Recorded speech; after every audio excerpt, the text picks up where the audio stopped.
जय हिंद, नमस्कार साथियों। स्वागत है इस प्यारे से प्लेटफॉर्म आरडी की क्लासेस पे। आज का सेशन ज़बरदस्त होने वाला है क्योंकि आज के सेशन में हम लोग देखेंगे Bihar board class 12th English pros session का जो पहला चैप्टर है इंडियन सिविलाइजेशन एंड कल्चर, इसके टॉप 40 प्रश्न। आज के सेशन में हम लोग 40 प्रश्न को लेकर के आए हैं। चैप्टर 1 के टॉप 40 प्रश्न जो कि एग्जाम ओरिएंटेड होने वाला है, तो आप लोग वीडियो में अंत तक बने रहें जिससे आपका सारा डाउट क्लियर हो जाएगा। इससे पहले पोइट्री सेशन के 1 से लेकर के चैप्टर 10 तक टॉप 20 क्वेश्चन का सीरीज करा दिया गया है जो हमारे प्लेलिस्ट पर उपलब्ध है, तो आप सभी लोग जाकर के जरूर देख ले जिससे आपकी तैयारी बढ़िया हो सके। ठीक है, और इस वीडियो के डिस्क्रिप्शन में भी उन सभी वीडियो का लिंक पिन कर दिया गया, तो आप सभी लोग जाकर के देख ले जिससे आपकी तैयारी दुगना हो जाए। तो चलिए दोस्तों, बिना देरी किए शुरू करते हैं। यदि वीडियो पसंद आता है तो वीडियो को लाइक भी करिए और अपने दोस्तों के पास शेयर भी करिए, और जो हमारे चैनल पर नए हैं हमारे चैनल को सब्सक्राइब भी कर दीजिए जिससे जो भी नोटिफिकेशन हम अपलोड करें, वीडियो अपलोड करें, सबसे पहले आप लोग के पास नोटिफिकेशन पहुँच जाए और आपकी तैयारी बढ़िया हो सके। चलिए, सबसे पहला प्रश्न क्या कहता है? Attic civilization belongs to. पहला प्रश्न क्या कहता है बाबू? Attic civilization belongs to. Attic जो है कहाँ का सिविलाइजेशन है? तो एटिक हमारा जो है वो ग्रीक का सिविलाइजेशन है। कहाँ का है? ग्रीक का है। एटिक कहाँ से बिलोंग रखता है बाबू? तो ग्रीक से, यानी बी नंबर ऑप्शन हमारा करेक्ट होगा। चलिए दूसरे नंबर प्रश्न की ओर हम लोग चलते हैं। Our ancestor therefore set a limit to our dash dash. 2024 में देखिए प्रश्न पूछा गया है। इंडोलेंस क्या होगा? इंडुलेजेंसेस, यानी इंडोलेंस इसको पढ़ते हैं, यानी बी नंबर ऑप्शन हमारा क्या होगा? करेक्ट होगा। थर्ड नंबर प्रश्न क्या कहता है बाबू? What is the modern civilization? It is the worship of dash. Modern civilization में किसकी पूजा की जाती है? तो मटेरियल की पूजा की जाती है, यानी ए नंबर ऑप्शन हमारा करेक्ट होगा। ठीक है, चलिए 4 नंबर प्रश्न की ओर हम लोग चलते हैं बाबू। Observing all this our ancestor dissuaded या डिसाइडेड बोल सकते हैं, dissuaded us from luxurious and pleasures is from. यह लाइन जो है किस पार्ट की है? Indian civilization and culture part की लाइन है। ठीक है, सी नंबर ऑप्शन हमारा करेक्ट होगा। अगर इंडियन सिविलाइजेशन एंड कल्चर की अगर हम बात करें तो ये जो पार्ट है हमारा ए से है बाबू। ये पार्ट हमारा क्या है? ए से है, याद रखिएगा। किसके द्वारा लिखा गया है? तो एम गांधी के द्वारा लिखा गया, यानी महात्मा गांधी जी के द्वारा लिखा गया है। शॉर्ट में एमजी लिख दी है। ठीक है, चलिए 5 नंबर प्रश्न की ओर चलते हैं बाबू। Who wrote Indian civilization and culture? Indian civilization culture किसने लिखा? महात्मा गांधी जी ने लिखा, याद रखिएगा, यानी ए नंबर ऑप्शन हमारा करेक्ट होगा। चलिए 6 नंबर प्रश्न की ओर चलते हैं बाबू। गांधी वेंट टू चंपारण इन। गांधी जी चंपारण किस वर्ष गए थे? 1917 में गए थे। कब गए थे? 1917 में। ए नंबर ऑप्शन हमारा करेक्ट होगा। चलिए 7 नंबर प्रश्न की ओर चलते हैं बाबू। European civilization bill means dash for India, ruin for India. D number option हमारा क्या होगा? करेक्ट होगा। चलिए 8 नंबर प्रश्न की ओर चलते हैं। Gandhi ji died at the hands of fanatic on. Gandhi ji की मृत्यु किस वर्ष हुई थी बाबू? 30 जनवरी 1948 को हुई थी, यानी सी नंबर ऑप्शन हमारा करेक्ट होगा। 9 नंबर प्रश्न की ओर चलते हैं। Dash viewed large cities are snares and useless encumbrances. ये लाइन किस कहाँ की है? रोमन्स, इटालियन, जर्मन्स या आवर एंसेस्टर्स? तो बताइए आप लोग यदि जानते तो इसका आंसर दीजिए। आवर एंसेस्टर्स, हमारे पूर्वजों। डी नंबर ऑप्शन बिल्कुल करेक्ट होगा। चलिए 10 नंबर प्रश्न की ओर चलते हैं। The mind is a dash, mind is a restless dash, the more it gets the more it wants. मनुष्य का जो मस्तिष्क है एक बेचैन पक्षी है, इसे तुम जितना दोगे उतना चाहेगा। तो मस्तिष्क, माइंड इज अ रेस्टलेस क्या बाबू? वर्ड होगा। बी नंबर ऑप्शन हमारा क्या होगा? करेक्ट होगा। 11 नंबर प्रश्न की ओर हम लोग चलते हैं। Dash is known as the father of nation और बापू। किनको जो है फादर ऑफ नेशन और बापू के नाम से जाना जाता है? महात्मा गांधी। ए नंबर ऑप्शन हमारा करेक्ट होगा। चलिए 12 नंबर प्रश्न की ओर हम लोग चलते हैं। बारीकी से हम लोग 40 प्रश्नों को देखेंगे। Dash prefers spirituals to materialism या स्पिरिचुअलिज्म टू मेटेरियलिज्म। किसने कहा था? महात्मा गांधी ने कहा था, एम गांधी, यानी बी नंबर ऑप्शन हमारा करेक्ट होगा। चलिए 30 नंबर प्रश्न की ओर हम लोग चलते हैं। Who use truth and non violence as the chief weapons against the British rule in India. किसने जो है अपने सत्य और अहिंसा का जो मुख्य हथियार प्रयोग किया था अंग्रेजों के खिलाफ? किसने किया था? महात्मा गांधी ने किया था। ए नंबर ऑप्शन हमारा करेक्ट होगा। और महात्मा गांधी का चीफ वेपन्स भी था ट्रूथ एंड नॉन वायलेंस, याद रखिएगा।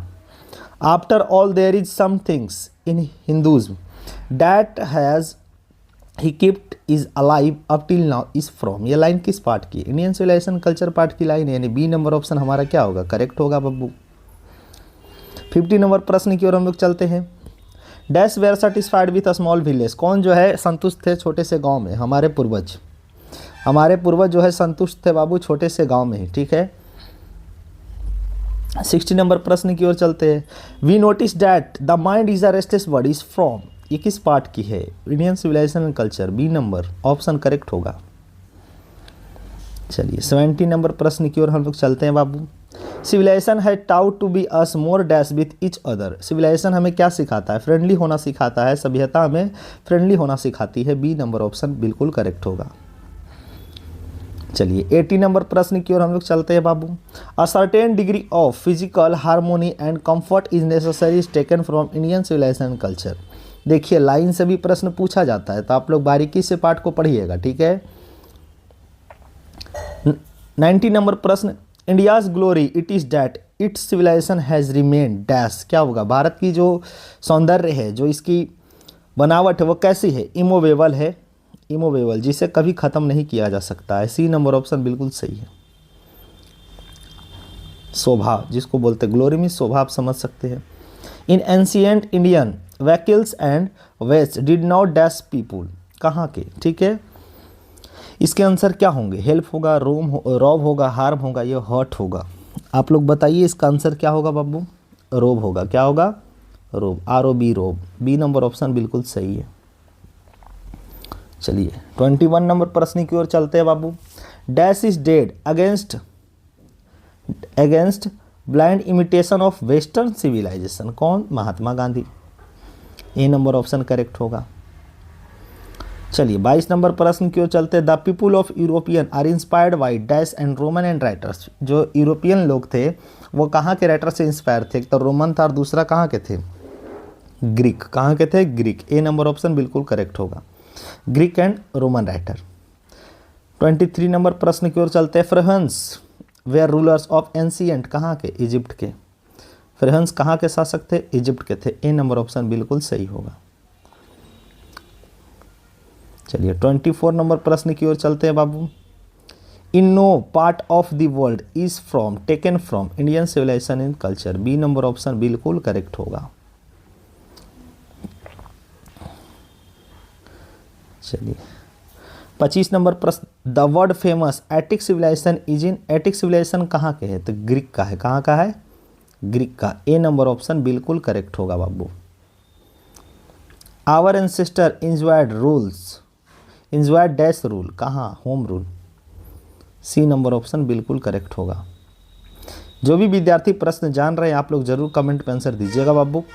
Our forefathers did not invent machinery because they knew we would become slaves, they knew we would be happy, they did not like to see us uncomfortable, they were jealous of us। तो वो जो है गुलाम हो गए थे बाबू। जैसे जब machine का आविष्कार हुआ बाबू, बड़े बड़े मशीनों का आविष्कार हुआ, तो हमारे जो पूर्वज है वो गुलाम हो गए थे मशीनों का। तो ए नंबर ऑप्शन हमारा बिल्कुल करेक्ट होगा। स्लेव्स का मतलब गुलामी होता है।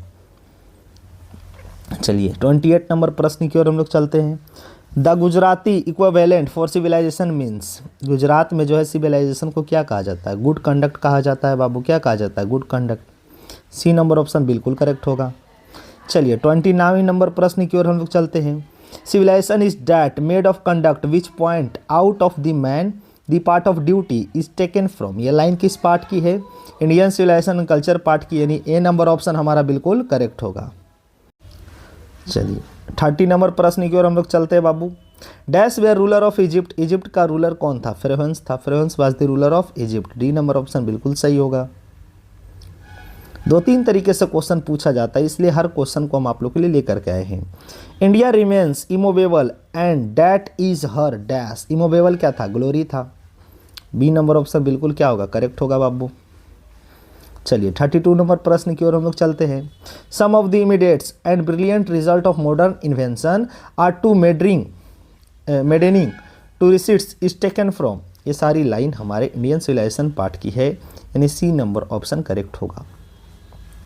33 नंबर प्रश्न की ओर चलते हैं। My experiment with truth was written by, किसने लिखा? महात्मा गांधी ने लिखा। डी नंबर ऑप्शन बिल्कुल सही होगा। और माई एक्सपेरिमेंट विथ ट्रूथ इनकी ये क्या है? आत्मकथा, एक ऑटोबायोग्राफी है बाबू। क्या है? ऑटोबायोग्राफी। ऑटोबायोग्राफी का मतलब होता आत्मकथा। क्या होता? आत्मकथा। याद रखिएगा, जो स्वयं अपने लिए लिखे थे ये। Gandhi ji says nothing can equal to seeds sown by ours, क्या? एंसेस्टर्स, हमारे जो पूर्वज हैं वो कोई बहाना नहीं बनाते थे बाबू। ठीक है, सी नंबर ऑप्शन बिल्कुल सही होगा। 35 नंबर प्रश्न की ओर चलते हैं। The more we indulge in our passions is from Indian civilization and culture. D number option correct होगा। ज़्यादा करके प्रश्न आपके किताब के बुक से पूछे जाते हैं, चैप्टर्स के बुक से पूछे जाते हैं, यानी बीच से। तो आप लोग बारीकी से पाठ को पढ़िएगा। The common people lived independently and enjoyed home rule. जो साधारण लोग होते हैं अपने गांव में ही पूरा इंजॉय लेते हैं कि नहीं। चलिए 37 नंबर प्रश्न की ओर चलते हैं।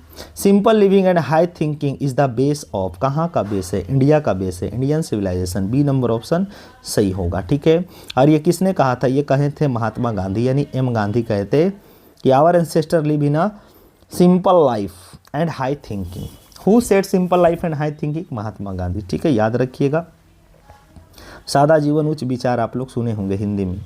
Civilization is the best, civilization is the state of development of a dash.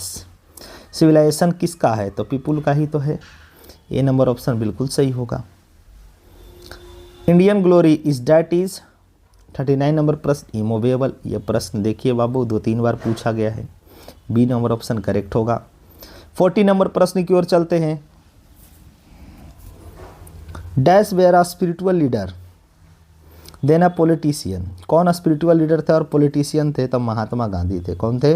Mahatma Gandhi, यानी कि डी नंबर ऑप्शन बिल्कुल करेक्ट होगा। ठीक है, तो हमने देखा एक से लेकर टॉप 40 क्वेश्चंस जो कि एग्जाम ओरिएंटेड होने वाले हैं। ठीक है, तो जो भी विद्यार्थी हमारे चैनल पर नए हैं, हमारे चैनल को सब्सक्राइब करिए ताकि आपको इससे रिलेटेड वीडियो मिलते रहें। ठीक है, और वीडियो पसंद आता है तो वीडियो को लाइक करिए बाबू, और अपने दोस्तों के पास शेयर भी ज़रूर करिए। ठीक है, आज के लिए इतना ही। बाकी हम आप लोग के लिए लेकर आएंगे चैप्टर 2 प्रोसेशन का टॉप 20 क्वेश्चंस। ये जितना भी उसको इंपॉर्टेंट प्रश्न होंगे उसको हम लेकर के आएंगे। तब तक के लिए इतना ही। जय हिंद।